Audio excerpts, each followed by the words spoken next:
Importing block layouts. A typical use case for the block layout import is the creation of area objects that were previously calculated in MS Excel on the basis of the area requirement. Furthermore, changes to a large number of area objects can possibly be implemented more quickly in MS Excel than in the planning system. First, we'll generate a reference template. Begin by placing a single rectangular block in an empty layout. Export this as a block layout workbook to create your template file. While exporting, make sure you have the right file format selected.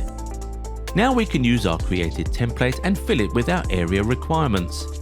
Everything from column M and onwards is unnecessary for the import and therefore can be removed. Focus on transferring just the key details like name, area size in square millimeters, area type, layer, and the color which is in accordance to the area type. Please make sure that all objects are clearly named. Now we are ready to import our block layout objects. Since we haven't given them a position, all your blocks will appear on the bottom left. Simply drag them into their positions. This rough arrangement helps visualize the overall layout. Need to make further adjustments? The process is just as straightforward. Export the current block layout back to Excel.